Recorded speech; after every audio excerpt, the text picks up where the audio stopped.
noite, eu sou a Cílio Simão, estou começando mais um Área Live edição especial, a quinta-feira, dia 25 de maio, edição especial, convidada especial. A gente vai trazer uma convidada especial hoje. Nossas lives sempre acontecem às quartas-feiras, e hoje a gente abriu essa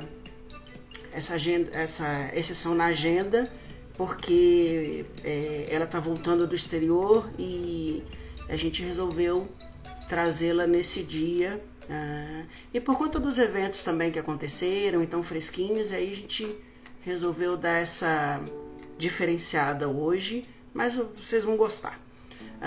Obrigado pela presença de todo mundo, tá chegando todo mundo aí. Érico, bem-vindo. Daqui a pouco tá chegando mais internautas. Vocês estão me ouvindo bem? Sinaliza aí para mim se o áudio tá legal, se tá dando para ouvir. Semana que vem nossa convidada não está confirmada. Provavelmente não teremos a live da semana que vem, ok? Só para informar vocês. Eu estou tentando contato com ela para ver se a gente consegue a confirmação para poder divulgar e tudo mais, tá bom? Minha convidada de hoje é essa moça aqui, ó, Liana Tesler, super talentosa, arquiteta. Vou colocar ela agora na nossa conversa. Ela é conectadíssima. Olá. Boa noite. Boa noite. Bem-vindo. Tudo bem, Acílio? Tudo. Prazer. Prazer. A gente só se conhece online ainda, né? A gente só se conhece virtualmente por enquanto, né? Acho que em breve a gente vai se encontrar em São Paulo, no Rio, enfim, em algum lugar, né? Com certeza. Obrigado por ter aceito o meu convite. Você foi super rápida e fiquei bem feliz assim. E queria que você se apresentasse para o meu público, né? Vamos lá. Tá eu já dando dei para me ouvir bem? Tá, eu te ouço super bem. Você me ouve bem? Ouço bem também. Ok, vamos lá. Um prazer, meu nome é Liana Tesler Schifflinger, eu sou arquiteta, tenho 33 anos e eu trabalho, né, tenho um escritório com meu nome, tenho 12 colaboradores trabalhando comigo e nós trabalhamos bastante com arquitetura residencial, arquitetura corporativa de varejo, então eu tenho uma paixão por fazer lojas e também Bacana. com a parte de curadoria de imóveis e com a cenografia de eventos, tanto dentro do Brasil como fora. Como esses dois que a gente acabou de fazer, né? Tanto a Feira de Milão, onde a gente levou as marcas brasileiras e uma exposição própria, quanto a de Nova York, que eu voltei ontem, que a gente levou 14 marcas brasileiras e também a exposição do Brazilian Furniture. Tá no jet lag ainda, né? Tá na loucura. Não muito, porque Nova York é só uma horinha, né? E você voltou direto para inaugurar uma loja, né? Que você acabou de terminar, enfim. Deixa eu começar a nossa conversa aqui, como nós conversamos com todo mundo, né? A sua formação técnica, como é que começou isso? Como é que começou a paixão pela arquitetura? Quando é que o bichinho da arquitetura e do design te mordeu, né? Para você poder escolher a arquitetura, como é que quando você teve essas certezas, né? Porque você é muito jovem. Eu fiquei olhando, você era muito jovem. Esse bichinho me mordeu cedo, né? Eu brinco que eu aprendi a falar arquitetura antes de falar pai e mãe. Eu tive um tio-avô arquiteto que faleceu quando eu estava no primeiro ano da faculdade. Ele era bem influente, chamava Júlio Peckman, não sei se você chegou a conhecer. Sim. E eu aprendi a desenhar com ele no escritório dele. E quando ele faleceu, eu estava no primeiro ano, eu falei, nossa, eu perdi muito tempo, eu devia ter começado a trabalhar muito antes. E naquele dia, eu fui atrás de estágio, comecei a estagiar, né, no primeiro ano da faculdade e me encantei com a parte prática mesmo, né? Então, no quarto ano da faculdade eu já estava trabalhando num escritório 8 horas por dia, eu estava realmente focada, assim, minha missão era passar de ano na faculdade, eu não queria pegar nenhuma DP, e assim eu fui até o final, mas eu estava realmente focada na parte profissional. Então, eu trabalhei no Guimatos, que eu falo que foi minha faculdade, eu fiz Mackenzie com arquitetura. Guimatos maravilhoso. Mas o Gui foi quem, assim, foi onde eu aprendi muita coisa do que eu sei na prática e fiquei 5 anos lá. Fiquei 2 anos e meio na Bernardes, que também foi uma baita escola para mim. E daí, em 2018, eu resolvi tomar meu rumo, né? Abrir meu escritório, que tem só 5 anos de formação, mas que está indo super bem e eu sou muito feliz com o que eu faço. Porque você atua em vários campos, né? Você não se especializou, não ficou só em um campo, né? É, Você está no residencial, no corporativo, em evento também, né? Então, é bem amplo, assim. E é mais difícil também, né? Porque são muitos campos e você tem uma equipe de 15 pessoas, né? Com você, é isso? com 12, a gente até tem uma limitação física de espaço, então toda hora a gente pensa, putz, precisamos inflar, mas a gente não tem para onde. Então a gente até já faz um esquema de rodízio de arquiteto, cada dia da semana um faz um home office, e a gente vive nessa dúvida, né? Infla mais, tá bom assim, mas eu brinco muito que eu não venho da arquitetura, eu venho do atendimento. Então, eu também não quero crescer muito além da que eu dou conta de conseguir atender meus clientes. Eles acabam sendo, apesar dos segmentos diferentes, muitas mesmas pessoas, física, jurídica. Então, eu acabo atendendo a pessoa na casa, me pede para fazer a loja, eu faço o escritório, pede para fazer a casa, faz a casa aqui, pede para fazer a casa de campo. É muito raro a gente parar no primeiro projeto para o cliente, o que é muito bom porque a gente sente pelo feedback que o caminho está dando certo. Mas, E por é outro muito lado, bacana porque os seus clientes são constantes, né? Eles fazem várias lojas com você. Você faz redes, não é só um projeto, né? Isso é muito exato, bacana, é mesmo. né? Assim, é muito gratificante, porque é muito rápido, então é muito intenso o processo, né? Mas é muito gratificante porque o fato deles voltarem, acho que dá respostas de que o caminho tá correto. E o fato deles crescerem também sinaliza que seu caminho está correto, né? Porque você está Exato. conseguindo trazer isso é uma forma da marca crescer, a arquitetura está certa, né? É, E a tudo arquitetura, está assim, correto. para mim é um fator gigante, assim, no sucesso de uma marca, com certeza. Não só a arquitetura, mas o VM, né? O Visual Merchandising, a maneira como a gente expõe isso. Eu falo muito que o VM é o vendedor invisível, né? Então, tem muitas marcas que não se preocupam muito com isso e elas acabam deixando de vender muito porque elas não estão colocando ali o produto da maneira correta, ou marcas que acabam apostando muito na arquitetura, mas de uma maneira errada. Então, fazem com que o produto não seja o protagonista da marca. Então, elas investem, gastam fortunas, Uhum. e é tanta informação que o cliente vai, ele se perde, ele sai de lá um pouco assustado, não compra. Então, isso também é uma resposta que as marcas precisam olhar, né? São índices que dão esses retornos. Então, acho que esses estudos, por isso que eu sou muito apaixonada assim, pelo varejo, porque é algo que é muito volátil, o tempo todo a gente tem que estar mudando para se atualizar, né, com o que está acontecendo de tendência no mercado. Da mesma maneira, a gente também tem que pensar na sustentabilidade, então também não ficar pensando em materiais que daqui 6 meses vão ficar obsoletos. Então, são vários assuntos que a gente Excelente. tem que trazer e que no fim a gente acaba trabalhando ele nas diversas escalas de atuação. Então, se eu vou trabalhar numa casa, por exemplo, e eu vou colocar um sofá orgânico, mas que eu percebo que daqui 6 meses ele vai sair de moda, eu penso 2 vezes, né? Será que eu quero sugerir isso para o meu cliente? Será que eu quero que ele tenha que trocar de sofá daqui a pouco quando essa moda sair? Da mesma coisa na loja e também numa curadoria quando a gente for expor para um público o que a gente quer mostrar, né, de tendência para o ano. Então, são preocupações que, apesar de 3 escalas muito diferentes, elas são as mesmas como cerne da história. E você também atua na parte de hotelaria, né? Que a sua parte de hotelaria é muito forte, com Eu gosto, grandes hotéis, grandes marcas. E eu hotelaria gosto hospitalar, muito de por hotel. exemplo, é uma vertente no Brasil que está crescendo bastante, né? A gente tem visto implantações, eu trabalhei muitos anos com implantação de projetos artísticos para hotelaria hospitalar. E é uma coisa que as pessoas falam um pouco, né? Apesar de ser muito efervescente, é importantíssimo e é um mercado crescente que as pessoas meio que estão passando batido, né? Eu conheço alguns escritórios que se especializaram nisso e trabalham com isso, mas ainda é muito pouco. Né? É verdade, Como é tem que toda a você vê razão. essa área, por exemplo? Eu sou louco por hospital. Eu cresci em Brasília vendo Sara Kubitschek, que foi o primeiro hospital que tratou disso, né? Tanto Sim. na estética quanto na arte. Então, isso sempre foi uma referência para mim. Depois que eu comecei a trabalhar com hotelaria hospitalar, eu comecei a fazer esse comparativo, né? O Sara era a minha referência para isso, com Atos do Vulcão, com Lelé, essa galera toda que começou com isso quando ninguém falava disso, né? Com Como é que certeza. você vê isso?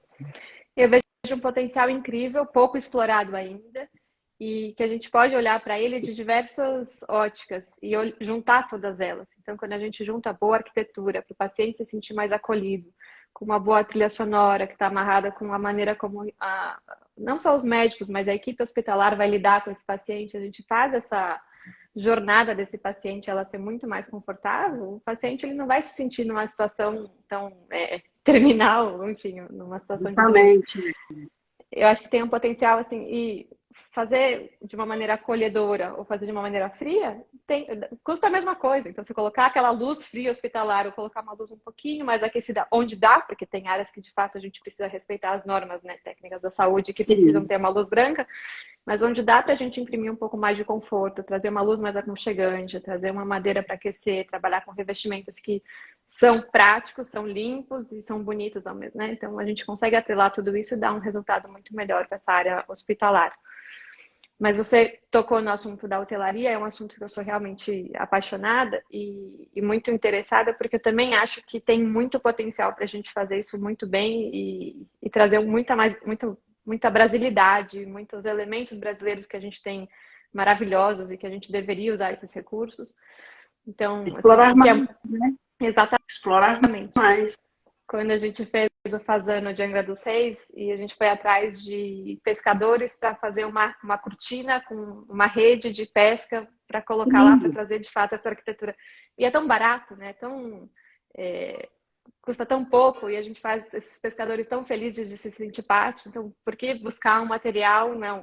Uma cortina que a gente vai trazer um tecido lá de fora? Então, eu acho que a gente tem muito como trabalhar esses assuntos e que não deixam de ser sustentáveis, porque a gente fala hoje muito sobre sustentabilidade, mas às vezes as pessoas estão muito mais preocupadas num assunto muito raso.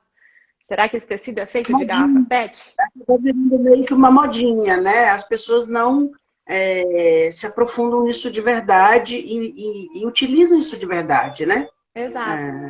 Então, se a gente se Desculpa. apropriar disso como um conceito mesmo e trazer para perto, é tão fácil de... Isso E não funciona só de verdade. com o pescador, né? Mas tem tantas costureiras aqui perto, né, de todos nós procurando boas oportunidades de trabalho. Então, por que a gente precisa ir tão longe? Eu acho que a gente já passou por um momento em que a gente buscava muitas referências e muitos móveis italianos por falta de opções boas brasileiras. Mas esse momento já passou. Então, acho que hoje a gente tem oportunidades maravilhosas. A gente vê cada vez mais o mundo buscando o design brasileiro. Então, eu acho que a gente deveria se apropriar disso para a gente vender mais e ser mais orgulhoso da nossa arquitetura, do nosso design. Fora a arquitetura e fora todas essas referências de design, né, que a gente está bombardeado o tempo todo, que a gente trabalha nessa área e tudo, eu gosto muito das outras referências, né? Onde é que você busca as outras referências, por exemplo, para um projeto? Eu Na adoro... moda?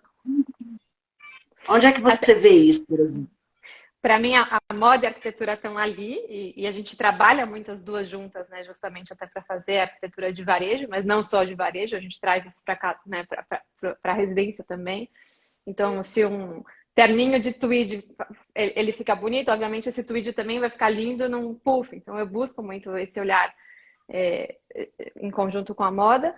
Mas também eu busco muito referências, assim, para mim o minimalismo é uma palavra de ordem. Então, referências, por exemplo, como nipônicas, né? A arquitetura japonesa é algo que me fascina.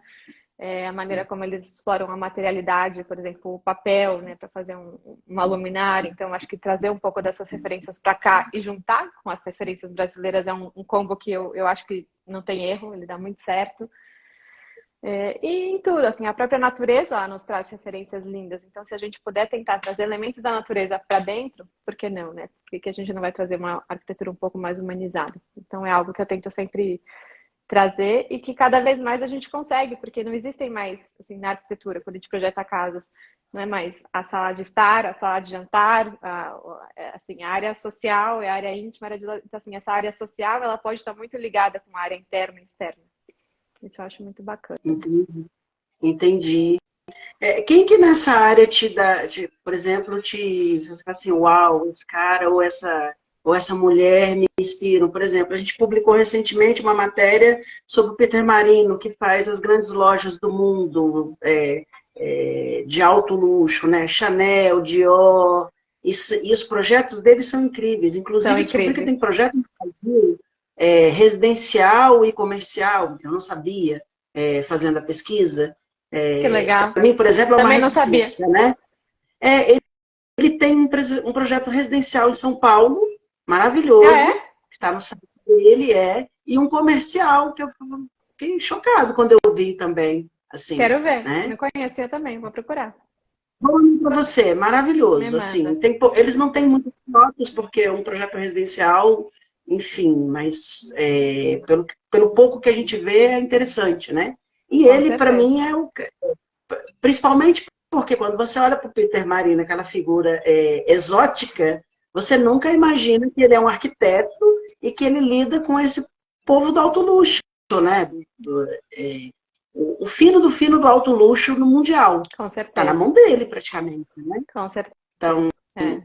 quem é que bom, Peter Marino deve te trazer esse uau também, né? Mas quem mais, por exemplo? Além dessas... Zaha para Hadid, citar para algo... mim, me fascina. Quem? Zaha Hadid. Zaha, Eu maravilhoso. busco muito, eu busco muito por referências femininas, e não assim, trazendo para o extremismo de feminino, né, de a gente colocar, mas porque eu acho que a mulher tem um papel assim de trazer um pouco da delicadeza na arquitetura que é muito único, né? Então, quando eu olho para referências arquitetônicas e eu vejo pouco da mulher, eu vejo muito uma oportunidade nesse papel como curadora, de tentar empoderar um pouco mais as mulheres para que elas consigam trazer um pouco mais essa sensibilidade no design e na arquitetura.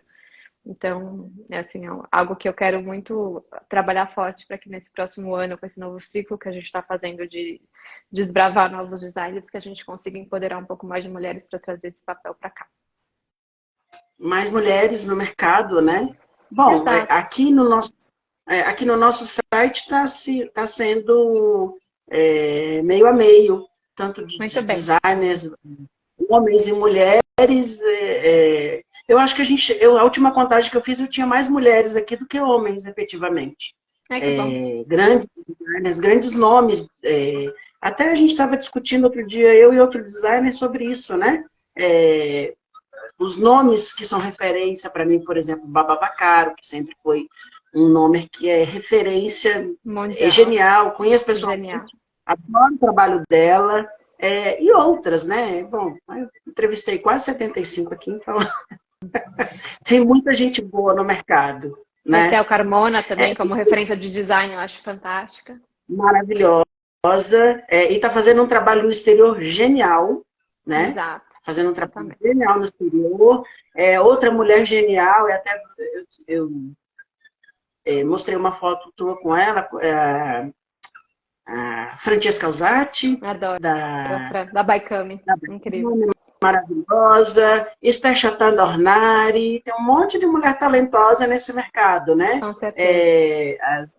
As matriarcas dessas grandes famílias, né? Eu não chamo de marcas, eu chamo de famílias, na verdade. Você estava falando... Não deixam de ser. Porque eu os conheço, né? Então são famílias mesmo que estão à frente dessa coisa toda. Os Chatons são isso, é uma família tomando conta de um grande negócio. Com certeza. E fazendo essa expansão internacional maravilhosa, né? Eu sinto orgulho de vê-los. Mas tem que sentir mesmo, porque é muito bonito o trabalho como eles fazem e o carinho como eles têm. Então, não deixa de ser uma relação familiar, apesar de extrapolar o sentido, né, pessoal e profissional. Isso. Você estava falando aí de minimalismo japonês, e agora eu me lembrei de uma marca que eu gosto muito, que é de luxo, que é a Comme des Garçons, né? E é comandado por uma mulher. Mulher, né? exato. E tem aquela coisa exótica de só ter 4 lojas no mundo.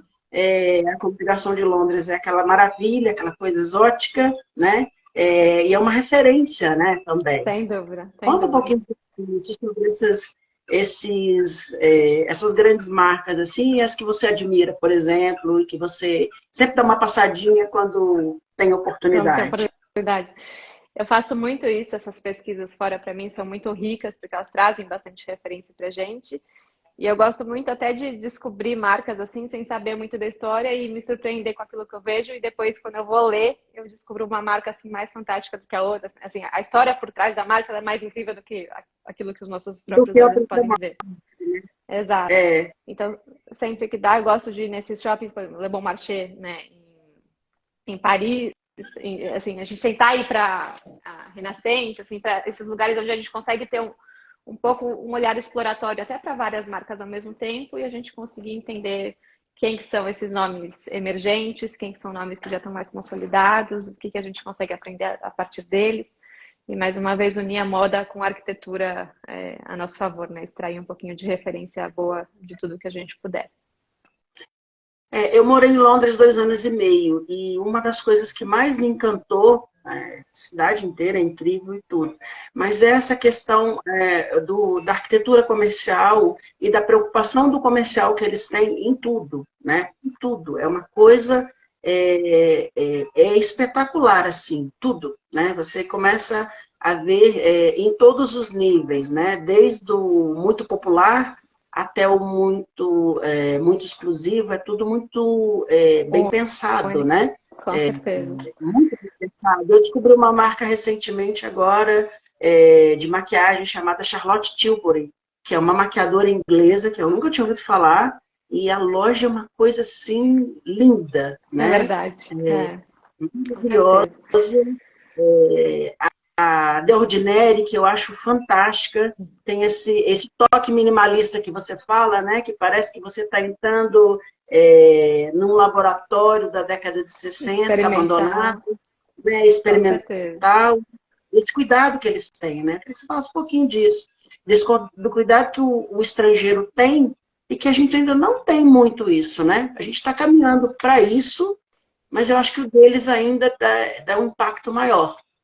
Bom, É, eu poderia acho que ter, né? quando a gente fala em loja, eu acho que eles investem muito mais no visual merchandising, né, e nas próprias campanhas. Então, assim, o cenário ele é muito mais investido do que aqui, que eu acho que as pessoas exploram ainda o VM de uma maneira muito mais é o que dá com a verba que a gente tem, e não como protagonismo de fato, né? Então, eles fazem campanhas assim. Eles fazem um cenário de verdade. Você entra num Exatamente. cenário, em todos os aspectos. Numa loja de departamento, são vários cenários, né? Exatamente. É como se você Isso. mergulhasse em cada um deles e conseguisse vivenciar aquela experiência que de fato é 360 graus, né? E não é só com a É, arquitetura, mas com a música, com o cheiro, com tudo que a gente consegue imaginar que está no impacto dos olhos que a pessoa está lá, a gente consegue perceber que houve aquele cuidado. E que eu acho que aqui a gente ainda está um pouco atrás por falta de investimento, por entenderem o quanto que isso é capaz de atrair mais clientes, de fidelizar os clientes, de fazer ações nesse sentido. isso pode gerar um lucro, né? Com certeza, Quanto- absoluta. E acho que são sementes, né, que a gente planta para colher, obviamente, um pouco depois, mas que elas são com certeza muito prósperas. Uma outra coisa que me encantou muito foram os museus. Londres é uma coisa de louco nesse sentido. E essa fusão que eles fazem do novo com o tradicional, né? Isso é E geralmente incrível. eles chamam um grande número de arquitetura para interferir num prédio que tem 500, 600 anos, sem descaracterizar o prédio, modernizando, né? Como é o caso do Museu da Guerra, como é o caso do London Museum, que eles fizeram isso, né? O átrio interno é totalmente contemporâneo, mas você não vê por fora e não interfere no prédio, Com né? certeza. Eu vejo esse cuidado, não só nessa questão, mas na questão de exposição, né? E a gente não vê isso tanto no Brasil, né? A gente vê algumas instituições que cuidam muito disso, mas a gente começa a olhar as outras e sentir falta disso, né? Por Mas eu exemplo, acho que a gente está aqui em começando a Brasília, fazer isso. No Rio, né, que é o museu é reformado pelo Bernardes, enquanto ainda Bernardes Jacobsen fez, né, aquela lâmina, aquela casca super bem feita, amarrando o prédio antigo ao prédio novo. Eu acho que falta muito investimento público nesse sentido, né? Então, essas grandes instituições que, de fato, acabam dependendo muito desse incentivo, acabam não tendo tanto sucesso aqui no Brasil por falta, né, de reconhecimento nesse sentido. Mas eu vejo grandes possibilidades aqui, né, de a gente conseguir restaurar o antigo para que a gente consiga alavancar todas as benfeitorias que podem ser feitas para que a gente levante esses patrimônios históricos super bacanas. o Rio Mas, de fato, lá e tem. São Paulo, o Rio e São Paulo é uma parte, né? O Rio, principalmente, já foi capital do país e teve um cuidado muito grande com isso, com arte e cultura, trazido pela família real. Quando veio para cá, eles cuidaram de trazer todas essas melhorias para a cidade, né? E aí, quando transferiu para Brasília, eu senti que isso, eu sinto um pouco falta disso, né? Com certeza. Por exemplo, o Museu da República aqui é de Niemeyer, aquela coisa maravilhosa, né? Parece um disco voador pousado no nada, mas quando você entra, você sente um pouco o não cuidado, né? Exato. Do que você está falando, do poder público, por exemplo, É. né? Em contrapartida, você tem o Palácio do Itamaraty, que é maravilhoso, tem uma das maiores coleções de arte do país, pouca gente sabe e é pouco explorado isso, né? Quem sabe somos nós da cultura, da arte e tudo, mas a população em si não tem acesso, Mas você né? sabe Não é uma coisa muito treinada. bacana que a gente está fazendo agora? Uma empresa que a gente fez o projeto do escritório deles, nos procurou para. Eles estão apadrinhando uma sala dentro da USP, dentro da Poli. Eles vão reformar essa sala, eles nos procuraram para fazer o projeto. E a gente está fazendo um projeto muito preocupados também em sustentabilidade, em deixar um legado para a instituição. E é curioso porque justamente pela falta de cuidado que as instituições públicas têm até com os próprios patrimônios, a gente tem que fazer um projeto muito assim com o pé no chão no sentido da durabilidade. Então não adianta a gente pirar em tecnologias, em dar alternativas muito assim sem tirar o pé no chão, porque como que vai Tem que ser a pensar na durabilidade? manutenção. Exato. Então a gente tem que Eles pensar têm que na pensar na manutenção, rotatividade do público, na manutenção, na no estética, funcionário. exato, na acústica, porque é uma sala de aula, então, assim, no conforto térmico, em todas as questões. Então, a gente acabou de passar por uma pandemia, a gente precisa pensar nessa ventilação cruzada. O que a gente vai passar daqui 2, 3 anos? Então, assim, a gente tem que estar amparado por todas essas arestas, mas o resultado está ficando bem bacana. É um projeto que eu acredito muito assim, no resultado dele, até no sentido de repente, outras instituições como essa também se sentirem atraídas em apadrinhar instituições, né, trechos de instituições públicas para que a gente consiga provocar pouco a pouco melhorias em algumas escalas, né, de seja Começa numa universidades. sementinha, um começa e os outros replicam, né? Como na Exatamente. hotelaria, o São Luís começou e os outros seguiram Com o mesmo certeza. tipo de projeto, né? Vai É. começando dessa forma. Queria falar com você agora sobre os eventos internacionais, né? Porque você é uma fera nisso. E como é que é isso? Por exemplo, fazer um projeto no Brasil, executar no Brasil é uma coisa. Quando você precisa executar lá fora, já passei por isso fazendo Casa Cor no Chile. E aí você precisava de lycra tensionada e não achava para comprar. Achava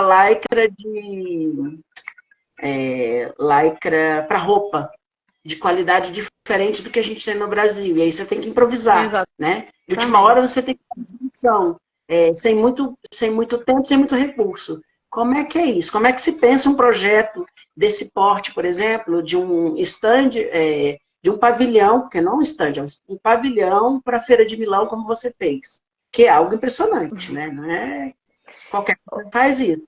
Eu acho que todas essas questões que você falou já são desafiadoras por natureza, mas mais desafiador ainda é ter recebido a planta 3 dias antes de a gente precisar enviar o projeto. Então, assim, já é desafiador por ser uma especificação em outra língua, em outra dimensão. Então, aqui a gente trabalha com centímetro, lá int, aqui a gente trabalha com a madeira, tal especificação ali é outra, mas o tempo foi passando e a gente não recebia a confirmação de onde que ia ser o nosso espaço.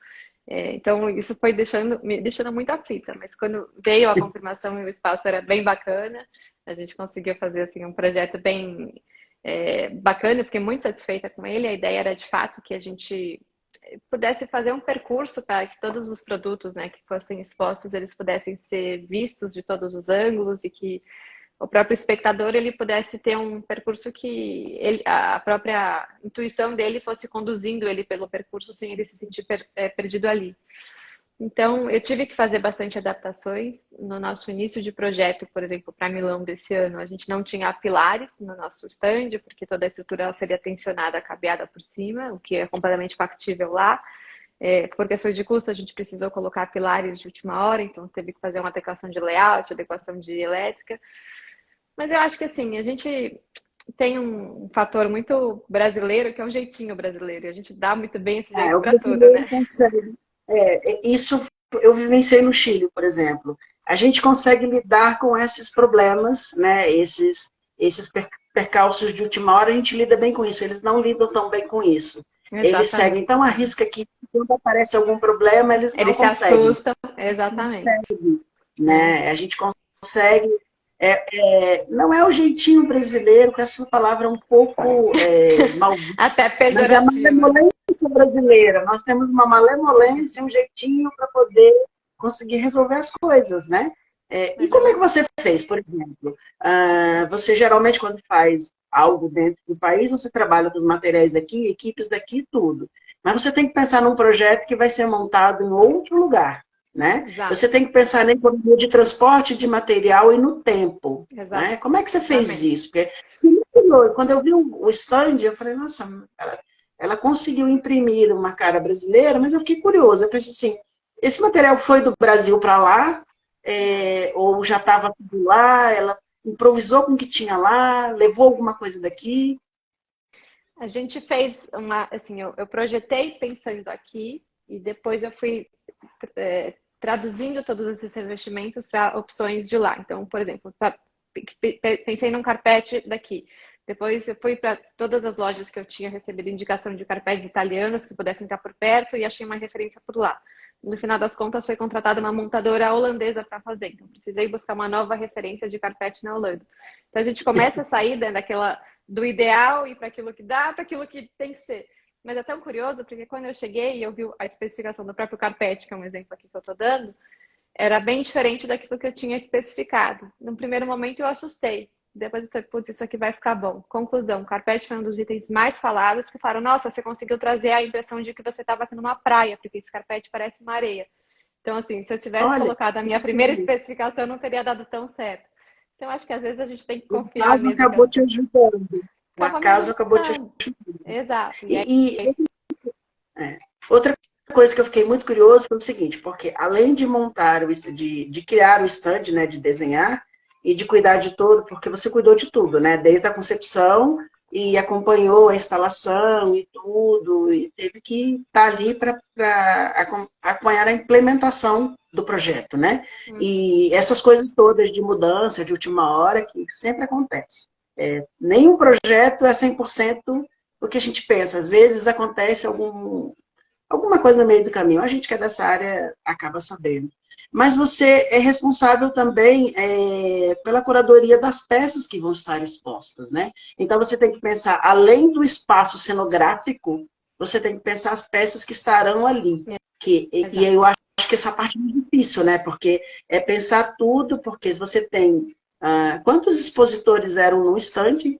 Eram. Em Milão, a Na gente tinha exposição principal, nove né? estandes. Tá, na exposição em si que a gente fez, em Milão, a gente tinha 32 produtos de 22 32 marcas produtos diferentes. de designs diferentes. Exato. Então, eu pensei primeiro numa paleta da cenografia em si, que eu queria que fosse muito neutra, até para valorizar os próprios produtos. Depois eu comecei a falar individualmente com cada uma dessas empresas para que a gente pudesse trabalhar com uma paleta, né, de cores mais verde, terracota e off-white e trabalhar esses tecidos então de maneira também sustentável sempre que possível e pensar assim, explorar ao máximo as características brasileiras.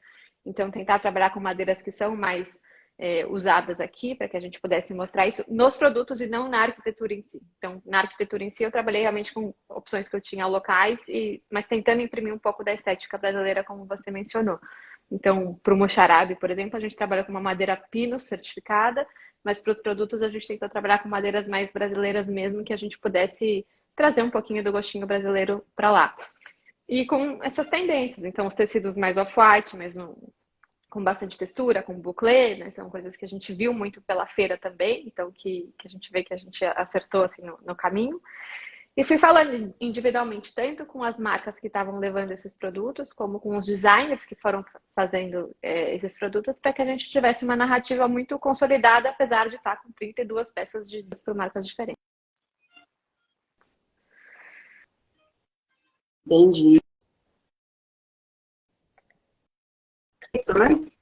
Esse aqui é a entrada principal, né? Exato. O frontão dele. Tá aí o mocharabi em cima, né?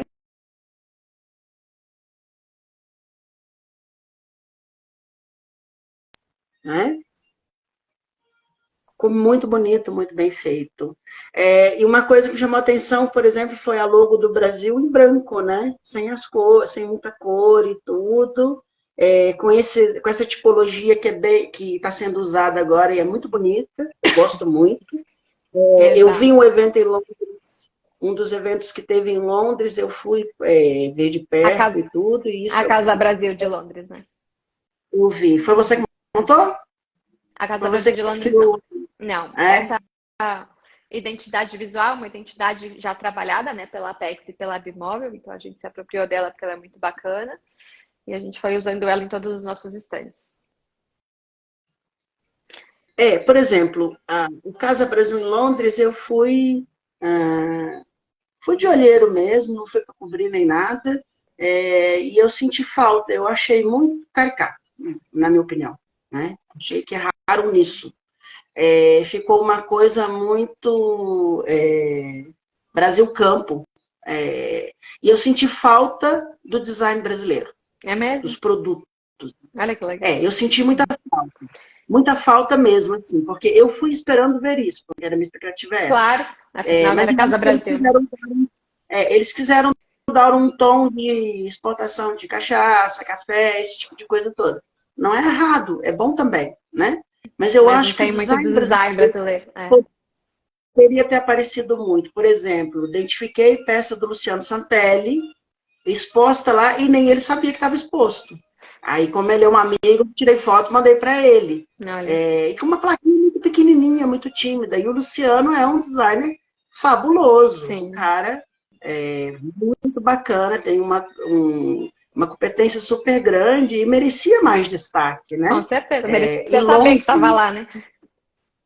Merecia saber que estava lá, né? Então, por exemplo, faltaram essas coisas assim. De mais valorização do design e de mostrar que nós temos mais que só a mulata e o café, sabe? Foi o que eu senti. A minha impressão foi essa, sabe? Muito caricato, diferente do que foi feito em Milão, por exemplo. Milão, eu acho que já conseguiram dar o tom brasileiro com cara de industrialização. Comentei isso aqui ontem, né? Com cara de industrialização.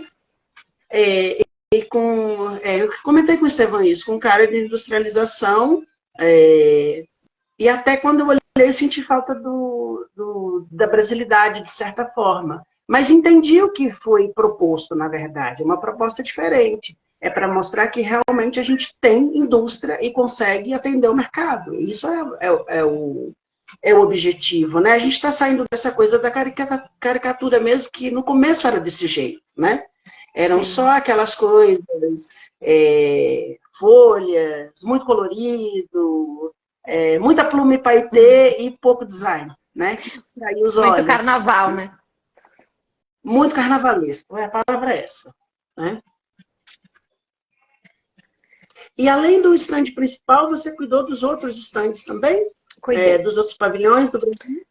Sim, esses que você está mostrando, eles são de marcas individuais, né? Então, a gente expôs o stand da Centro e esse da Ultis, o da Tramontina, essa disposição. Então, a gente precisou dar uma cara muito única para todos eles. Essa nossa exposição, né, das 32 peças, que para mim é o stand assim, que ficou mais bacana.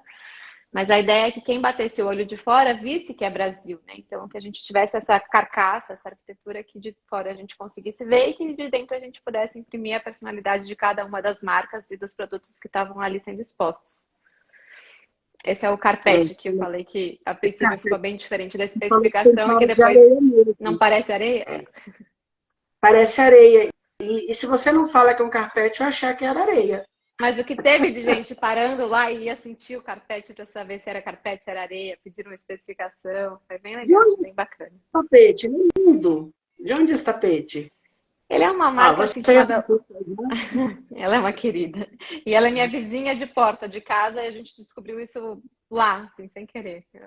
Adoro franquia. Pedir açúcar. Ela é maravilhosa. Ela é genial. A gente foi uma das nossas primeiras entrevistadas. Gosto muito dela. Gosto da família Baitini. Ela está fazendo um trabalho muito bacana com a filha dela, é assim, um caso muito parecido até com a Ornari, né? Então, enquanto a Giovana está se aprendendo com os pais e está se expressando, é super bonito de ver, assim, é bacana de acompanhar.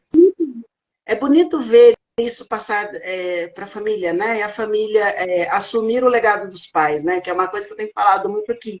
E que aconteceu com as grandes marcas internacionais de moda. Elas começaram desse jeito, são famílias, hoje são mais corporativas e tudo, as famílias meio que sumiram. Mas foi um legado muito tempo de famílias, né? Os artesãos europeus eram passados de família para família. O pai passava para o filho e iam gerações para gerações, né? Com certeza. Você estava falando sobre os outros estandes, né? Que aí já eram... não eram individuais, né? Eram mais marcas juntas, era um pool de marcas, né? Quantas marcas que eram? Em Milão foram 9 e em Nova York foram 14. Então a gente tem que dar uma arquitetura assim muito única para todas elas, mas não deixar de cada uma ter a sua própria identidade. Então, por exemplo, em Nova York a gente tinha desde Jader Almeida, né, com a Solos, com todo o minimalismo que ele tem, né, na identidade dele, até marcas com muito mais informação, por exemplo, como a Tidelli, que queria mostrar no stand as opções de cores diversas que tem de corda náutica. Então, como trabalhar essa arquitetura desses dois extremos, entre eles outras 12 marcas com uma arquitetura, com identidade completamente diferente uma da outra. Chegar no meio... todas saindo satisfeitas. Exato, é bem bacana. E com todas as limitações que a gente tinha, né? Eu fico imaginando como é que é um brainstorm de uma história dessas, né? Porque junta todos os designers, um monte de gente criativa ao mesmo tempo, e você tem que mostrar o teu trabalho e trazer todos juntos com você, né? É mais difícil, muito mais difícil, não é? Como é que é um brainstorm desse? Mas se a gente pensa só nesse brainstorm, parece um capítulo muito grande da história. De fato mas ele é apenas um recorte de tudo o que acontece. Então, a gente precisa caracterizar cada uma dessas marcas sem perder a própria identidade. Aí, corta essa cena, vai para a cena de onde que é a feira. A feira de Nova York, que é no Javits, a gente só pode trabalhar com as equipes que são da Union, né, que é o sindicato local e que tem uma mão de obra carésima e que não são bons instaladores, por sinal. Então, dói de ver, porque você paga caro a cada 2h30 de trabalho deles, eles precisam descansar, então você fica de braços cruzados esperando eles ficarem dormindo ali enquanto deviam estar trabalhando, e ainda instalam mal. Então você tem aquela arquitetura toda clean, todas as cores de parede off-white, e eles colocando aquele dedo sujo, deixando um monte de fingerprints, assim, é de ficar louco. Mas é um trabalho muito de mãos dadas com as marcas e com os designers, porque no fim, assim, o meu objetivo é o mesmo de todos eles, né? Fazer uma feira o mais comercial possível, afinal esse é o propósito da feira, de deixar o nosso legado de brasilidade, mas sem deixar de vender, que é o propósito maior, e de mostrar a cara do Brasil para o mundo para criar cada vez mais, enfim, vendas de produtos brasileiros mundo afora. Então a gente não pode deixar de ter esse olhar comercial. E cada vez mais profissional, né? Cada vez mais indústria, eu acho. Né? Que é o grande desafio também, é sair da caricatura Eu acho que hoje a gente está num dilema, não é um dilema, mas eu acho que o mercado hoje está transitando entre isso, né? O muito artesanal, que você não consegue replicar e que tem que ter uma escala reduzida, né? É lógico que tem público para isso e tem mercado para isso, né? Mas como levar isso, como é que os designers vão levar isso para a industrialização? Na hora que chegar uma grande marca e dizer assim, quero 500 dessa, né? Como é que vai fazer isso? Eu acho que isso é um dilema mesmo, né? Você pensa dessa forma ou não? Sim, e a gente percebe já esse movimento. Então, ano passado eu acompanhei a ICFF, que é essa feira que a gente acabou de montar, não como curadora, mas como montadora da feira. Então, eu fui contratada para levar uma equipe para fazer a montagem e a cenografia era de uma outra pessoa. Então, esse ano eu já fui convidada como curadora. E foi muito bacana a repercussão positiva desse ano. Mas não só a repercussão dos estandes em si, mas também o público, ele parecia muito mais qualificado, então pessoas de fato interessadas nos produtos. O ingresso da feira ele não é barato, ele é $1.000 para cada um que quer entrar. Então você vê que quem estava lá dentro estava realmente muito interessado em fazer negócios. Então as pessoas vinham procurar e querer saber o valor das peças e querer saber, né, qual que é a escala de produção possível de cada uma das peças. E é muito interessante ver esse movimento. Então, muita gente do Canadá, da Turquia, do México, de Portugal, interessado nos produtos brasileiros e querendo realmente fazer grandes negócios com as nossas marcas. Então, foi algo que, com certeza, a gente plantou direitinho nessa feira e vai colher bastante, se Deus quiser, com o resultado dela. E é bom que também tem esse amadurecimento da equipe de retaguarda, por assim dizer, né, que são vocês, né, que estão cuidando, você da curadoria, né, retaguarda não, você está à frente do negócio. Mas todo o background que está por detrás disso, que está começando a se preocupar mais com isso, né? Porque antes era levar a alegoria de carnaval para lá e pronto. Se der, deu. Se não der, não deu. Né? Era muito mais institucional do que negócios. Né? E eu estou vendo que hoje a preocupação com os negócios são maiores. Né? Com certeza. De conseguir distribuir, por exemplo. Não de adianta conseguir ter uma exposição. Né? Não adianta ter uma exposição bonita se a história não tem um storytelling de como que a pessoa faz para adquirir aquele produto, né? Se não tem um QR Code levando para toda a informação, né? Quem que é a marca, quem que é o design, fotos do produto ambientado, contato para fazer uma ação comercial. Então, assim, quanto tempo para produzir, quanto tempo para, né? Qual a capacidade de produção de cada indústria, né? E você está trabalhando com várias indústrias com capacidades diferentes, né? Com Como certeza. É que é isso, por exemplo? Porque a gente tinha lá, desde indústrias que produzem 50 cadeiras dia, a indústrias que produzem 600 cadeiras dia. Tem indústrias que estão mais preocupadas com a sustentabilidade, indústrias que estão mais preocupadas em números e pronto. Então, assim, o desafio era mostrar um pouquinho, né, desses produtos, cada um no seu stand, mas de maneira a tentar dar holofote para aquilo que, de fato, a gente gostaria de contar. Então, de fato, aqueles que estão mais preocupados com a sustentabilidade, certamente a gente quis contar um pouco mais dessa história e trazer um pouco de holofote para esse assunto que eu acho que é tão em voga, tão necessário nos dias de hoje. E outras que são um pouco mais corporativas, de mostrar a variedade e a versatilidade que eles têm. Então, pegar uma cadeira e mostrar a mesma cadeira feita em palhinha, feita em tecido, feita em couro, feita versão poltrona. Então, mostrar a família de produtos que, de fato, é o maior legado que aquele fornecedor tinha para oferecer na feira. Então, acho que é tentar extrair um pouquinho do melhor de cada um, mas tentar manter essa identidade única para que quem estivesse descendo aquela escada rolante e visse aquela sequência de estandes, tivesse visibilidade de que ali estavam os estandes do Brasil. E você falou uma coisa bem interessante, porque essas feiras de negócios no exterior, geralmente, elas cobram ingresso, né? Elas têm um custo para entrar. Como você falou de Nova York, é um preço bem alto. E foi uma coisa que eu reparei em Londres. Todas as feiras de design, a não ser o Design Week em Clerkenwell, que é gratuito, né? Que é aberto ao público. Mas as outras grandes feiras e feiras de negócios de todas as tem ingresso. Você tem que pagar para entrar, né?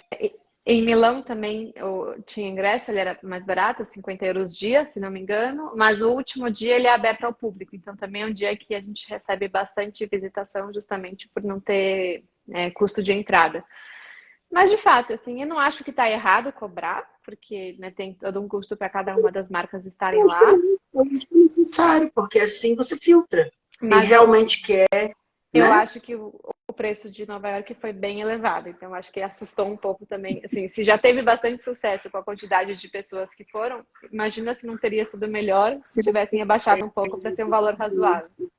Justamente, é. Faz sentido. Bom, que a gente está acostumado com as feiras do Brasil, geralmente elas são de graça, né? Não cobram ingresso nem nada, no máximo é um cadastro, é um cartão em troca de um cartão, por É, assim dizer, né? mas quem sabe se Enfim. cobrassem um pouquinho também não gerariam um pouco mais, né, de senso de exclusividade, fariam com que as pessoas que fossem se sentissem realmente mais E até a interessadas melhoria, não, e até a melhoria da própria feira, né? Porque a gente vê revertendo a às verba para a vezes, própria feira. no Brasil, às vezes a gente vê uma questão que é assim, os locais de exposição às vezes são muito ruins, né? Para fazer montagem. Às Sim, vezes você não tem tantas condições. Eu lembro porque eu cobri muita feira no começo. Eu cobria todas as grandes feiras de decoração e de design. Era coisa assim, você tropeçava no pavilhão, porque era um carpete, num piso que não tinha nivelamento. Eu fico pensando assim, como é que uma mulher anda de salto num negócio desse, pelo amor de Deus? acessibilidade e o que for, né? Com certeza. A gente está Fora se você entrando num mês bem bacana em termos de oportunidades de feiras boas aqui. Então a gente vai ter a MAD, né, que começa agora no dia 31 de maio, e eu estou bem com uma expectativa bem elevada em relação ao que vai ter né, de curadoria lá. Depois logo tem a Casa Cor São Paulo, que também parece que esse ano vai estar interessante, então acho que vai ser bacana. Então, assim, estou bem animada para ver o que vai respingar aqui dentro do Brasil de melhorias, né, de oportunidades de pós-feira, né, de Milão e de Nova York, que eu acho E que além tem de muita tudo, coisa agora boa. você está como curadora, né? Então, o seu olhar vai ter que estar ainda mais afinado para tudo isso, né? Como é que é isso?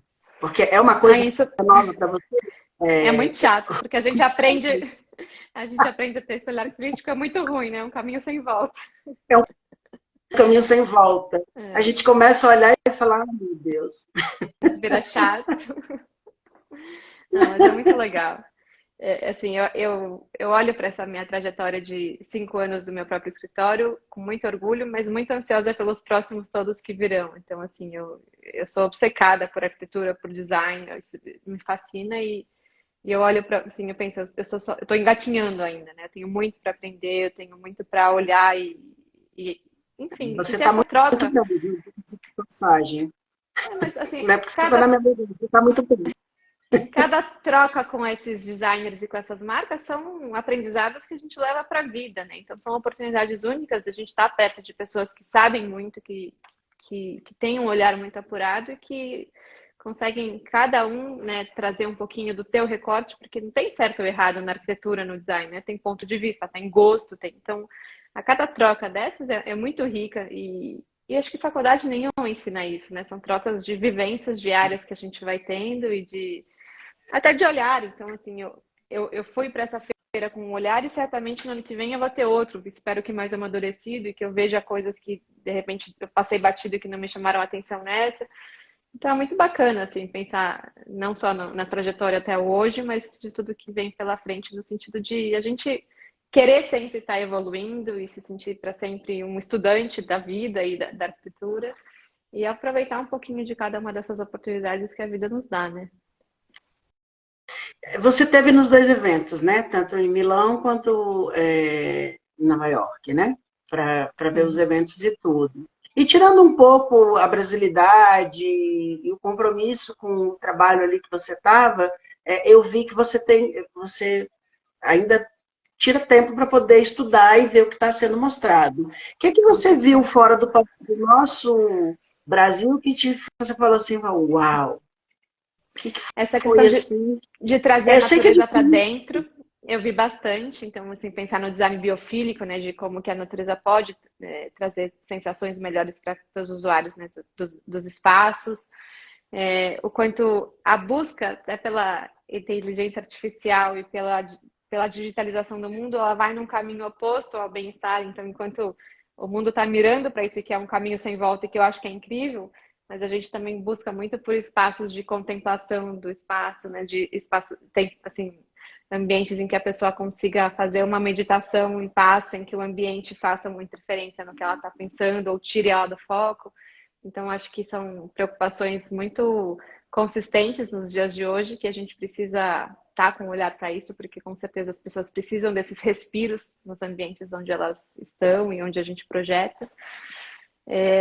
Eu achei a parte de iluminação da Eurolute fantástica, com soluções incríveis. Então, né, na Feira de Milão tem um ano que é cozinha e é revezada, né? Um ano cozinha e no outro ano iluminação. Então, esse ano era iluminação e achei soluções fantásticas.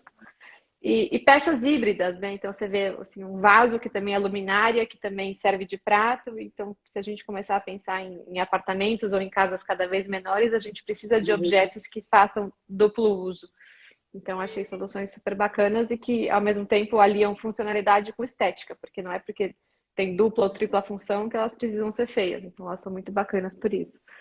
Sim, sim, justamente. Outra pergunta nesse sentido também, assim, qual marca foi aquela marca que te falou, uau, isso me deu aquele frisson? Por exemplo, eu acompanhei de longe e Rocher Bobois, eu sou apaixonado pela marca. Eu acho Pena que que não eles está mais no deram um show, Brasil, né? eles deram Eu senti um bastante show esse quando ano. saíram. É um negócio assim, tirar o fôlego, na minha Para opinião, né? mim, Mais que as Paola outras. Lente. Paola Lente, maravilhosa também. É. É, A gente bacana. espera muito já cor e textura e tramas dela, mas assim, ela consegue se superar e cada vez mais trabalhar mais com isso. Então, ela trouxe umas tramas com cor assim que realmente, para mim, me trouxe esse uau, né? Me chamou bastante atenção. Que deu aquele balançado, né? Falou, uau, é muito bom isso, né? É, Eu tô falando isso porque eu estava com a Roberta Rampazzo ano passado em Londres. em Londres, no Clecquot Design, foi a primeira vez que eu fui, né? Eu fui com ela. E nós fomos juntos, ela é minha companheira de crime em Londres para esse tipo de coisa. E aí a gente estava no Clercoel e tal, e aí a gente estava meio assim, ai meu Deus, mais móvel, mais móvel, mais móvel, mais cadeira reta, mais mesa reta. E aí nós entramos no estande, que eu não me lembro qual, e ela pegou numa cadeira e falou assim, amigo, toca no acabamento dessa cadeira. Olha que coisa maravilhosa. Então a gente sempre procura alguma coisa assim, né, que te dê esse frisson, né? Por Com mais que a certeza. gente por mais que você vá em feiras todos os anos, as mesmas feiras, você acaba procurando esse diferencial, né? Não sair, não ficar no mais do mesmo, né? Mais cadeiras, É. mais mesas. A Né? Roberta, inclusive, é uma das designers convidadas para esse nosso novo ciclo. Então, assim como a gente fez essa exposição nesse ano com designers que a gente trabalhou no ano passado, né, que foram esses 32 produtos, a Roberta entrou nesse ciclo para fazer um produto para nós. Então, a ideia é que ela exponha em Milão e Nova York na feira ano que vem. E que o Ai, que resultado, né, maravilha. Adoro ela vai ser tinha. o resultado dessa ação que a gente está, assim, estou tentando trazer mais mulheres, ela é uma delas, que é alguém que eu acredito que vai fazer um trabalho muito bacana, com muita força. Muito bem escolhido, parabéns. Não é porque é minha amiga, não, mas é porque ela tem talento mesmo. A gente está com nomes bem fortes aí, então estou bem animada para o que vem. Dá para dizer que nomes são esses? Dá para citar alguns ou é segredo? Ainda não. Vamos, Me pergunta de novo vamos daqui só, uns 15 Roberto. dias. A Roberta Deixamos já só, foi um Roberto. spoiler. Isso. Ah, spoiler, excelente spoiler, adorei, adorei. Bom, em Nova York, o que, que você viu que deu esse frisson para você na feira de Nova York? Nova York também teve uma feira que aconteceu junto com a ICFF, no próprio Javits, que foi a Light Design, né, também focada em iluminação, que eu também achei fantástica. Mas na própria ICFF em si, os designers portugueses me chamaram bastante atenção, porque é algo que eu não olhava, pelo menos com esse olhar assim, de inspiração, e os estandes portugueses estavam muito bacanas. em detrimento aos italianos, porque a gente sempre imagina que a Itália é o berço do design, os stands da Itália deixaram, assim, um pouco, para mim, a desejar, assim, pela falta de compromisso justamente com a estética final de tudo. Tinha umas cubas que eu achei incríveis, então é uma feira que não é tão focada não só para mobiliário, mas também para revestimentos e para soluções arquitetônicas, e as cubas da Mila, eu achei muito bacana, eu não conhecia e é uma marca que eu passei a olhar. E também de puxadores, então tinha uma marca canadense de puxadores muito bacana, então assim, dá para você ir fazendo pequenos recortes e trazendo essas soluções para a nossa arquitetura, do puxador à cuba, passando pelas opções, né, de ralo oculto, então foi bem rica e bem ampla no sentido de trazer novas referências, foi bem bacana. Tem um internauta perguntando aqui, não vai homens? Vai homens sim. Vão bastante Eles homens. querem mais mulheres que homens. A ideia é essa, mas os homens vão continuar lá. Mas mesmo assim, tá mais ou menos 50-50, porque a ideia também não é trabalhar com feminismo assim na veia, então a gente tem bastante homens, sim. Tem que trabalhar com talento, independente do sexo, né? Exato. Design não é sexo. Não é mesmo. É talento, é desenho. Mas eu acho que quando a gente pensa em Brasil, a gente tem que pensar na pluralidade do Brasil, né? Então, a gente tem designers de norte a sul do país, empresas de norte a sul do país, e designers homens, mulheres. Então, assim, a ideia é pegar esse repertório e ir recortando ele e trazendo um pouquinho de cada parte boa que a gente tem, que tem muito. Então, acho que assim a gente mostra a força que a gente tem. E deixa eu te fazer uma pergunta. Por exemplo, eu tenho trazido muitos artesãos aqui. Eu tenho uma relação muito íntima com o pessoal do Capim Dourado, lá do Jalapão. E eu acho que eu penso que isso ainda é um pouco explorado. Por exemplo, tem uma loja de uma brasileira que vende joias de Capim Dourado em Nova York. Eu trouxe ela aqui para Gold Raízes. Maravilhoso isso, né? E quando eu estive no Clerc, eu mostrei o Capim Dourado para uma fabricante de luminárias. Aí ela olhou e falou assim, ela me perguntou, quando é que deu o banho nesse material? Eu falei, não é banho, é natural. O capim tem esse tom. Ela falou, não acredito. Eu não acredito. Ela ficou bestificada com aquilo. E eu acho que a gente explora isso tão pouco, né? Dá para fazer um trabalho para levar isso, por exemplo, o pessoal do Jalapão tá aí com essa maravilha, tá em parceria aí com a Itens, da Mariana Amaral, maravilhosa, que está fazendo esse trabalho lindíssimo. Ana Neuza, com certeza. Exato. Né? Mas eu acho que ainda o pessoal do mobiliário não descobriu isso. Inclusive, o pessoal do Capim Dourado está querendo fazer um projeto para levar designers para lá, para conhecerem a região, conhecer o material, sabe? Então, acho que falta isso um pouco. Dá para fazer isso? Dá para deixar isso mais profissional? Para explorar isso comercialmente, lógico, respeitando o ciclo do material, que tem que ser respeitado, né? E a comunidade. Eu sinto falta disso, sabe? Eu sinto como também. É que é isso? Eu acho que tem pouca gente fazendo um trabalho belíssimo com esse tipo de material e como você bem falou, respeitando o ciclo da natureza, né? Que é um ciclo em que não adianta a gente também sair explorando ao máximo, sendo que a natureza não vai dar conta enfim, de tanta matéria-prima no sentido de, se a gente quiser, de repente, sair exportando luminárias feitas com capim. Mas tem tantos fornecedores bons para isso. Eu lembro que quando a gente foi fazer a produção de decoração do Azano Angra dos Reis, eu peguei um depósito chamado Cariri, que é aqui em São Paulo, na Arthur de Azevedo, e tinha, assim, tanta opção de cestos incríveis, e esses cestos a gente vai fazendo, ora como cesto, ora como luminária, então vira de ponta cabeça, coloca um soquete, dá um acabamento bacana. E agora, né, quando aquele hotel Rosewood recentemente abriu, eu vi que naquele restaurante da Rasa eles fizeram umas luminárias feitas com garrafa PET, com essas mesmas fibras, e é fantástico. Então, assim, a gente tem tanto esses materiais à nossa mão, por que a gente não faz uso, extrapola, né, o limite da imaginação nesse sentido? Então, eu torço muito para que... Imaginei aqui, por exemplo, você fez o stand com cordas na entrada, né? Eram cordas. Imagina fazer aquilo com capim dourado, imagina fazer um stand com detalhes em capim dourado. Já pensou que coisa maravilhosa que seria? Ia ficar incrível. Nesse caso, a gente tinha que trabalhar muito com cordas que a gente encontrasse localmente, né? Para não inviabilizar o custo dessa operação de mandar materiais daqui para lá Sim, também. sim. Mas, sem Tem dúvida, elas poderiam estar, por exemplo, numa escala menor.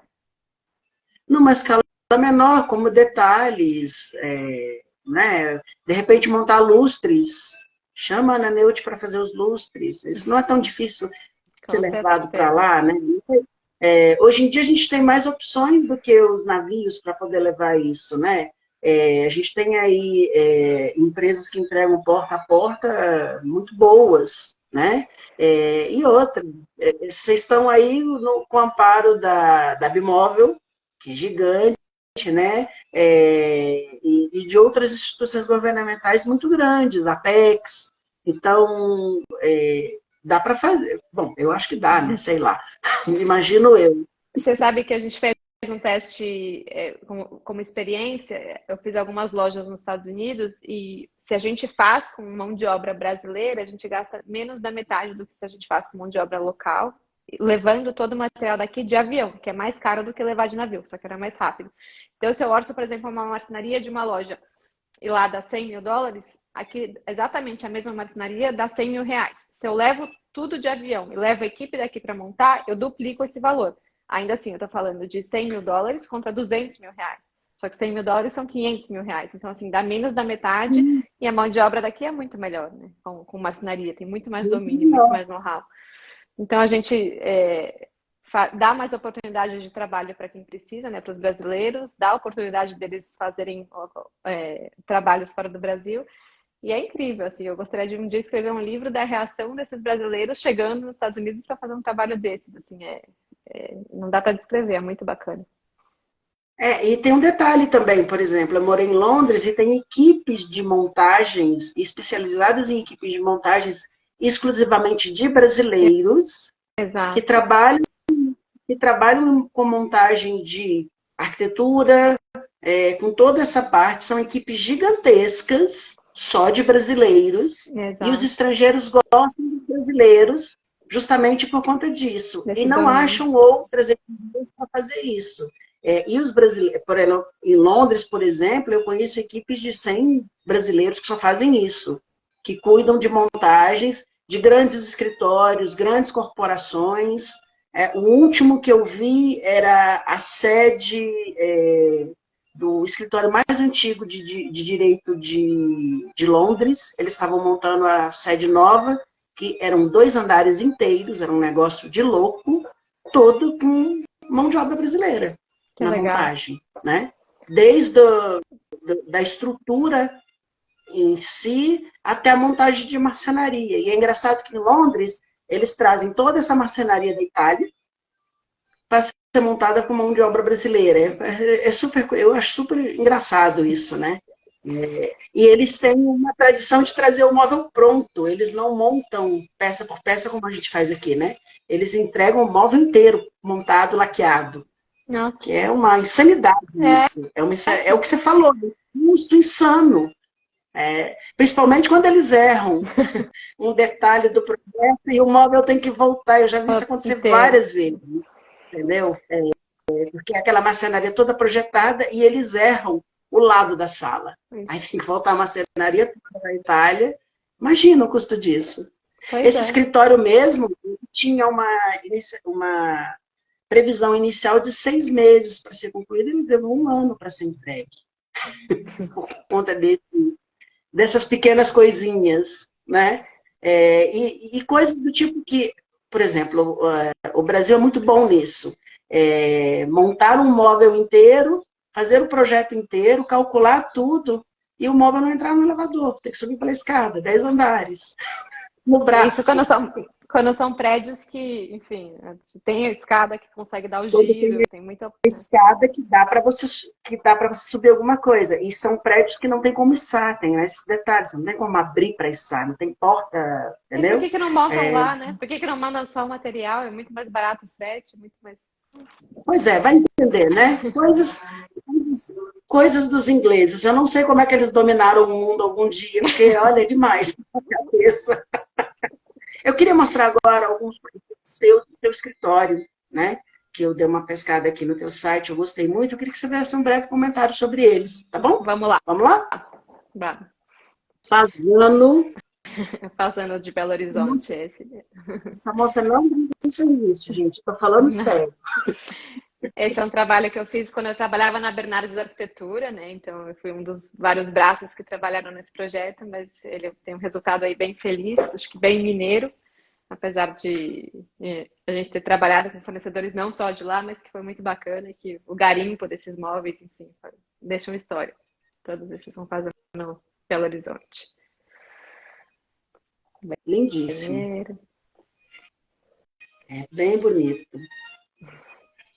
O Fazano já tem uma tradição, né? E você tem que seguir um pouco a linha, mas tem uma certa liberdade, né? Para poder trabalhar.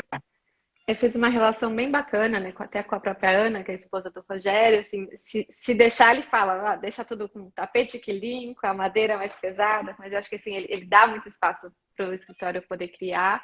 E o resultado, assim, tanto do Fazano BH quanto do de Angra. Angra, para mim, é um orgulho imenso, porque eu vivi, assim, 2 anos e meio, quase que semanalmente eu ia para lá acompanhar a obra e lidar com todos os desafios.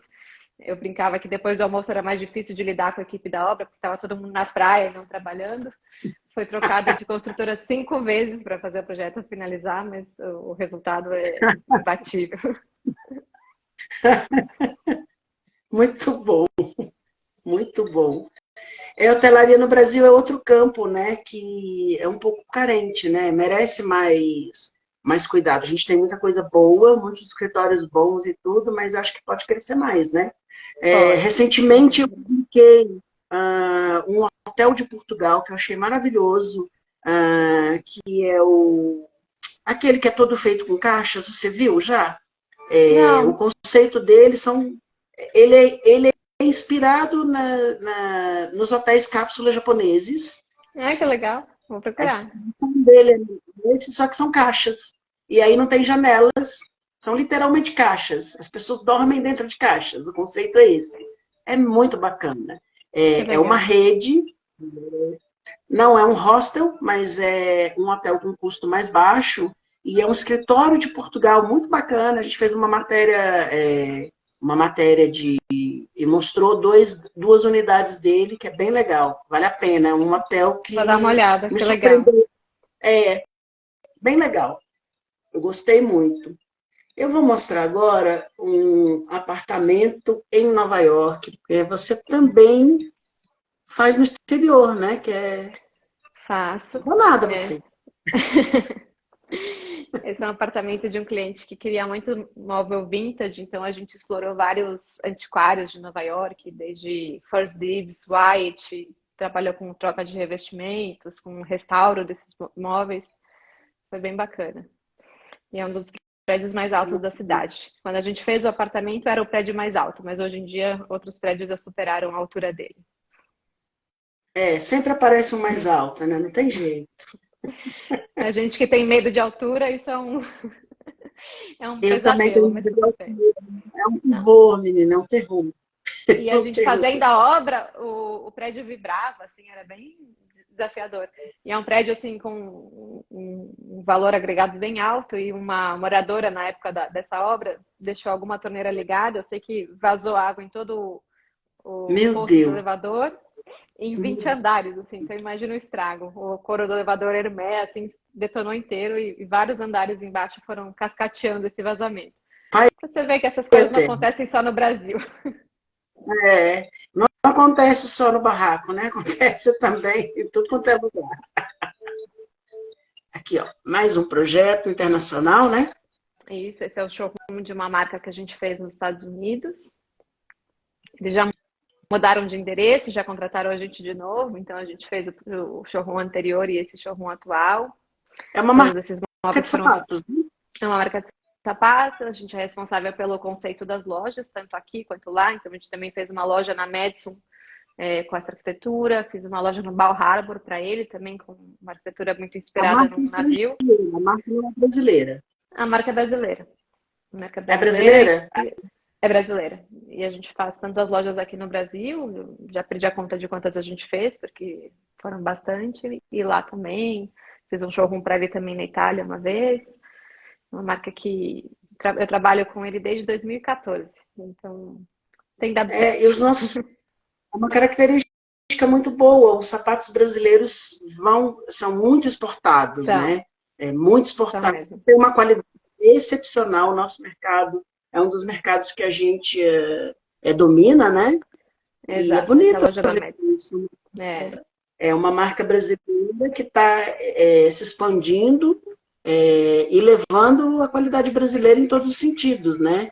Nos sapatos, nas bolsas e na arquitetura também. Estamos exportando arquitetura, olha que coisa bonita. Né? Aplausos para essa galera, porque isso é bonito de se ver. A gente não vê isso tanto, né? Eu como brasileira, tenho bastante orgulho, assim, acho que é muito, muito bacana e estamos colocando o pezinho lá fora agora, mas tem muito mais mercado ainda. Você passeia agora por esses shoppings, por exemplo, em Aventura, em Miami, você vê pelo menos 10 marcas brasileiras, assim, isso para mim é um motivo de real orgulho, porque a gente não deixa nada para trás, né, em relação à moda, em relação aos materiais. E a gente está tendo uma expansão muito grande do design e do mobiliário brasileiro, né? Exato. Essas marcas, Artefato, que todas estão na América do Norte, né? Com força total. Ornari agora foi para Dubai, abrindo uma loja em Dubai. A única coisa assim, que eu senti falta é dessas marcas da Europa, né? Mais difícil também, né? Ir para a Europa, ou não? Eu acho que o estilo europeu, assim, mesmo para os Estados Unidos, ele é muito desafiador, né? O americano, ele está muito acostumado a receber um projeto, por exemplo, de um apartamento com 3 opções e você tem que escolher entre A, B ou a C e você não personaliza muito além disso. Então, acho que até você aculturar esse país com as opções de personalização incríveis que a gente tem, eu acho que demora um pouco. Mas eu acho que logo, logo a gente vai ver nossas marcas aí na Europa também. A gente já está levando algumas de moda e estão com boa aceitação. Eu senti falta, eu procurei bastante assim, né, quando morei lá e sentia falta disso. Vi umas coisas bem legais assim brasileiras que me deram orgulho de ver, sabe? Mas senti ainda falta de mais coisas. Ainda é muito pouco. Para Londres, né? Londres é a capital de tudo, então chegar ali eu acho que é bacana. Apesar que tinha uma marca muito. Tem uma loja galeria em Londres que que tem bastante coisa brasileira, assim, que é de uma brasileira lá em Londres, mas é pouco conhecida. Agora eu não vou recordar o nome, porque eu tô atrás dela para entrevistá-la, porque ela é brasileira. E eu descobri por um acaso, porque eu estou fazendo uma pesquisa para um amigo designer que quer ir para lá. E aí eu estou atrás de lojistas e marcas que tenham que queiram, né? Que queiram os brasileiros, e achei essa marca por um acaso. Que é bem legal, assim. Vou mandar para você ver. Mas é uma galeria de arte e design, não é uma coisa muito comercial, não. Eles trabalham com peças exclusivas, é uma outra pegada, assim, mas é bacana, bem bacana. Esse é um apartamento que a gente fez aqui em São Paulo, para um casal. Já fizemos um outro para eles depois desse apartamento. E acabaram de se mudar, estão super felizes. E venderam esse apartamento super bem. E os teus projetos têm o minimalismo, né, que você gosta, mas bastante madeira, né? Bastante personalidade. Acho que assim, eu não tenho um ego assim, né, no sentido de tem que ficar com a minha cara, tem que ficar com a cara do cliente, assim, tem que traduzir um pouquinho do que ele gosta. O que eu acho que a tua arquitetura tem, que me chamou a atenção, é esse minimalismo, mas não o minimalismo frio, geralmente, que às vezes as pessoas erram um pouco nisso. Às vezes é tão minimalista que é frio. Eu brinco que é o estilo sobrevivência. A pessoa tem um banquinho e só mais aquilo ali, sobrevive com aquilo ali. Né? Uma peça e tal. E não fica aconchegante, não traz aconchego ao olhar, não traz vontade. Apartamento de cartão de vista sobre. Exatamente. É o que eu tenho batido na tecla com os designers aqui, né? O designer tem que chamar ao olhar, tem que chamar o conforto. Você tem que olhar para aquilo e dizer, quero sentar neste negócio. Com né? O certeza. design tem que ter isso. É como dizem os japoneses, né? Primeiro a gente alimenta os olhos, depois os outros sentidos, na Exatamente. comida. Isso para tudo, na verdade. A primeira coisa são os olhos. Com certeza. Você vê primeiro tudo, para depois ter os outros sentidos, né? Eu Mesmo adoro no essa design, peça pode ir. do Gustavo Bittencourt. É uma estante escultura dele que eu gosto bastante. Ele é um designer também que eu acho incrível e que ainda vai fazer muito barulho aí pro mundo afora. As Entrevistei fotografias são ele aqui Sebastião também. Salgado. Ele é muito querido, né? Ele é uma graça. Gostei muito dele, não o conheço pessoalmente, vejo muito o trabalho dele, não, é um dos designers que eu não conheço pessoalmente, né? De todos que passaram por aqui. Mas eu gostei muito, assim, gostei muito da clareza dele, né? Para tudo, né? O foco como o André Ferri, por exemplo. O André Ferri tem um foco no que faz maravilhoso, é uma Tem coisa luminárias assim. lindas, objetos lindos. É, Por isso que deu certo, né? Não tem essa coisa assim de ficar, eu vou muito pesquisa. Ele tem a pesquisa, mas ele sabe o que está fazendo dentro do sabe que está mesmo. pesquisando. Com Entendeu?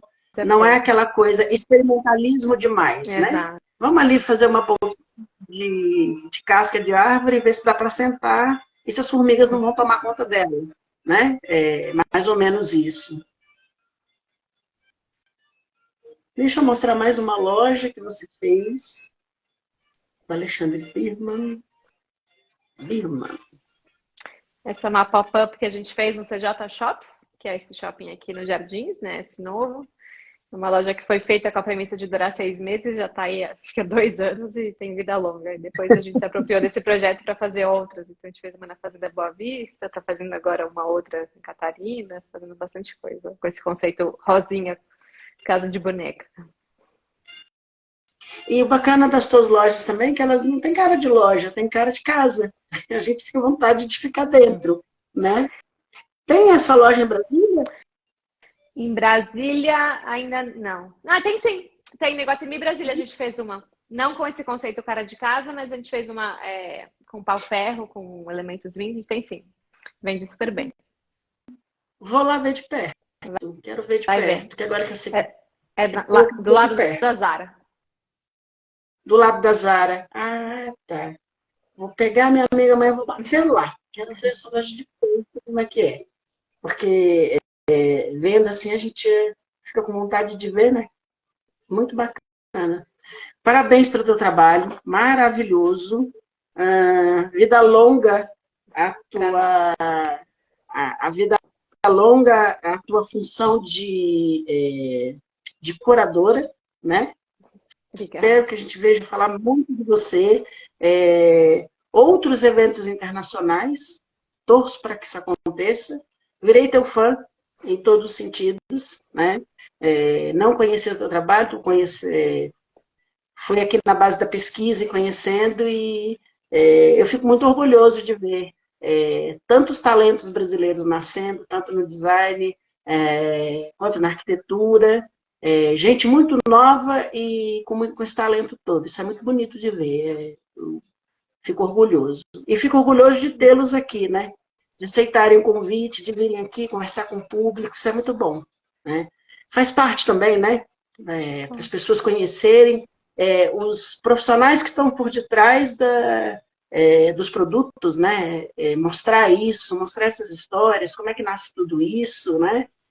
Como é que nasce o conceito de tudo isso, como é que põe tudo isso de pé, né? Isso é muito bonito. Parabéns. Obrigada, Cília. Prazer falar com você. Obrigada pelo teu tempo. Prazer te conhecer. Espero você mais vezes aqui. Sempre que tiver novidade, pode mandar, que a gente publica primeiro, pergunta depois, tá bom? Combinado. Espero publicar muita coisa tua aqui. E queria que você falasse, fizesse teu comercial agora, deixasse teu site, tuas redes sociais, faz teu comercial que a hora é agora. Bom, meu Instagram é lianatesser.arquitetura. Meu site é lianatesser.com.br. Está desatualizadinho, coitado, mas eu preciso atualizar ele. Tem bastante Está projeto super. novo que não deu tempo de ainda colocar lá. Mas acho que hoje em dia a gente está tão pautado em redes sociais que o site acaba ficando meio secundário mesmo, né? Então, mas eu vou atualizar ele, que que eu preciso. E é isso, meu É, escritório fica aqui em São Paulo, uma travessinha da Gabriel Monteiro da Silva, então também quando eu estiver por aí, vem tomar um café com a gente. com certeza. Vou conhecê-la pessoalmente, vou tomar um café com você e agradecer essa gentileza de tê-la aqui, tá bom? Obrigado por ter aceito o Obrigada aí. convite de novo. Eu sei que você acabou de voltar de Nova York, de Milão, com um monte de coisas, veio para inaugurar a loja no Rio. Parabéns, viu? Obrigada. Parabéns. Obrigado. Muito bem-vinda. Parabéns. Pode Obrigada. desconectar aí. Boa noite. Boa noite. Obrigado. Tchau, Boa tchau. noite. Conversei com Liana Tesler aqui, essa moça incrível, trabalho incrível, genial, fiquei bem feliz de tê-la aqui, acho que acertei de novo na nossa convidada, simpática, articulada, a gente vai ouvir muito falar dessa moça ainda, né? Obrigado por todo mundo que esteve por aqui hoje, que despendeu um pouquinho de tempo para acompanhar nossas lives. Nossas lives ficam todas arquivadas. Essa live está descendo agora para o nosso feed de notícias. As próximas também serão arquivadas. As 75 estão arquivadas. Vão para o nosso podcast, vão para as nossas outras redes sociais, tá bom? Espero vocês. Eu acho que semana que vem a gente não vai ter live ainda, vou confirmar. Mas mês que vem a gente está com uma agenda bem lotada. Julho está fechando quase todo, muita gente bacana chegando. Vai ter muita novidade por aqui. Obrigado, boa noite. Deixem seus likes, compartilhem as lives, curtam os nossos conteúdos. Perguntar de novo se vocês estão gostando do nosso conteúdo, da nossa timeline, dos nossos stories. Marque o coraçãozinho, divulguem para as pessoas, mostrem, porque isso é muito importante para o nosso projeto. Obrigado, boa noite. Site Área, acesse, assista, ouça essa ideia. Até semana que vem. Obrigado.